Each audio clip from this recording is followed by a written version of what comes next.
Good morning, everyone. If it's morning, I hope I got to post this by the morning. Welcome to Treya Tarot. This is the collective reading for Friday, August 9th, right? Friday's the 9th. I am actually filming this on the day before, so if I got the date wrong, I will change it in the description. But I finished the reading yesterday about some of the murkier aspects of the process that we're on. That we're going through in terms of transitioning from a sort of more manipulative individuation process or individual process. I don't mean the word individuation. A more self-protective process, I'll say it that way, to a more community-driven reality experience. It made me feel immediately drawn to take out the Darkwood Tarot, which is by Sasha. It's beautiful. I love it, but it's all about shadow work. So I only take it out when I feel like that's really necessary. And as I'm shuffling these, I feel like shivers. So I feel like the energy of this deck is probably super appropriate for today, for today's reading, rather, Friday's reading. I have a very packed day on Friday tomorrow, so I am recording this a day early. Okay. I've rearranged the stones today to actually work with the masculine and feminine side of myself, with the hope that it helps bring up the themes. I put some labradorite, is that hematite, on the left for grounding and vision, in the feminine. This is my left. So, and the rose quartz, I think that's rutilated quartz, and regular quartz on the masculine for receptivity, clarity, and openness. I'm going to cut this deck and let's see what comes out. I will have to use the stones for coverage because these cards can be a little risque, but King of Pentacles. I love seeing that King of Pentacles come up because I feel like this energy is the thing we're working towards, you know. Wheel of Fortune. The balanced masculine provider energy here is something else. It's something that I think we desperately need in the world. That sort of steady force, steady reality-based, grounded force.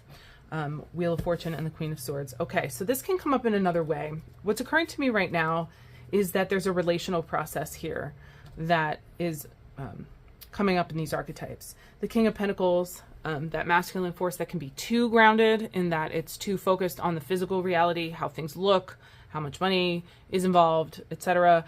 And the Queen of Swords energy, which can be an almost aggressive, directional energy. Both have a forcefulness to them as the King and Queen of their suit. But there's this sense of breaking a cycle between I'm searching for a word here, but this sort of very decided, very almost controlled feminine aspect and this overly physical focus in the masculine here. It feels to me like there's themes coming up about why relationships fall apart and the unhealthy, or rather imbalanced, I don't want to say unhealthy, the imbalanced masculine and feminine energies that we've been kind of working through on a collective level. The Seven of Cups. The Seven of Cups is the card of false options, the not knowing which option is real. The Two of Wands, which is courage and opportunity and, how do I say it, open foresight. So openness to that sort of intuitive moon-like energy. The thing about the Two of Wands is in the traditional decks, it's all about courage. But whenever I look at it, I can't help but see the globe or moon, depending on, you know, what you choose to see, that is in the hand of the holder here. That moon is that opportunity, or if it's the world for you, that globe, it's the opportunity to see things differently. It's the courage to follow your intuition. It's the courage to use that intuition to go on an adventure, knowing that you'll be supported on some level, that you will be successful no matter which direction you take. The Hermit, that light within. There's an inner intuitive knowledge here that is breaking through each energy. Okay, so I'm reading this as masculine, feminine, and what's happening. So situation. What's happening here, or at least what the archetypes are showing me, is King of Pentacles that can't ever see which option is real. The King of Pentacles who's always focused on the shiny object. And the Queen of Swords, who is constantly isolated and working within on herself because she's always required to keep things in line, to keep things moving, to take care of everything. Okay, so we have these two sort of imbalanced states. The feminine influence that needs to be brought in is receptivity, and the masculine influence that needs to be brought in is stability. So these two suits are essentially trying to break a pattern that fuels this imbalance. And they need to switch roles to do so, which may be what's been coming up on some level for some of us in the prior readings this week. The Two of Wands tells me that it doesn't really matter how we go about this, that we just have to do it. What's interesting, though, is the feminine showed up on the side that I noted for the masculine, because it's my right hand, and the masculine showed up on the left side, which I had noted as feminine for the reading. So I have to say that. Very strange for me. Because of the way this is showing up, I'm going to just keep drawing that way so that I can stick with the structure of this reading the way it began. Okay. Interesting. Okay, Page of Pentacles. Pages are about messages. Often. They can also be about considerations at the beginning of a process, but I'm going to say this is messages. The heartbreaks that the feminine, people who identify with the feminine, or that your feminine side, considering we all contain both and more than these archetypes, but the heartbreak of the feminine that the feminine has been carrying around is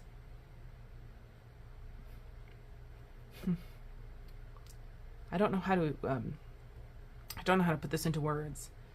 It's been a driving force for our healing. It's been a driving force for an awakening process that this Hermit also reflects. The thing is that it's being brought up. Okay? It's being brought up. The Page of Pentacles on the masculine is that constant thought of what's better. That constant looking for the better option. That they are always labeling as freedom, right? So if you consider this on a personal level, where are you keeping yourself restricted because you're too focused on your freedom, so you never make a decision? Where are you holding your heartbreak as a badge of spiritual honor, so you never heal it? These two themes have to be reconciled. What's interesting is how. Or I guess what's open is how, because we can choose to navigate this energy in any way. But the Three of Wands for me is about no longer waiting for the things you need or want to come to you, but going out and getting it. And because of Wands, it's about that inner fire. There's something here about authenticity, about dropping the false beliefs and assumptions we were taught about our particular roles, or the way in which we're supposed to navigate these inner realities if you're working with both of these energies. Like I tend to work with both, and I work with them as a internal reflection. So when you're out of balance and you're focused in one or the other instead of the integration of all of it, where are you harboring that heartbreak? And can you let that go? Can you work on that? Where are you focused on the thing or object of your desire that isn't based in what you're currently actually working on, that isn't based in the thing you're building now? Are you fantasizing too much about what you don't have? Are you constantly in the space of having to push through grief? And why are you remaining in those states? because the choice that's being presented is you can right now manifest the thing that you want. You can create the overturn of that experience. And I've been picking up this overturn energy all week, but you can create it. You can initiate it. You can move it through. You have this power this week. We all have this power all of the time, but it seems to be highlighted this week of actually moving through a type of relating to other people, a type of relating to ourselves and our masculine and feminine qualities. We have access to a level of self-acceptance right now that I don't think we've had before, not collectively, or at least in the numbers in which it's being presented and being made aware of. I feel like everyone has a better handle on this than we've ever had, at least in my community and in my immediate vicinity. That's what I'm seeing. So if you're finding yourself battling between past mistakes and current desires, or if you're finding yourself re-experiencing the emotional parts of old past hurts, please keep in mind that it's time to move through that energy. We're moving to a different timeline, I guess, is what you can call it. A lot of people are calling it that. I feel like we shift timelines all the time, but this new experience we're having is pushing us to a different way of engaging with our community, with our inner world, and it has to do with gratitude, loving what is actually present in our lives. It has to do with healing the heartache, because we don't want to keep creating the same damage over and over again. It's about realizing the value in what is already currently present for you. And that's what's coming up here anyway. I'm going to pull one more row. Knight of Wands, that's fast movement, impassioned movement, sometimes rash movement.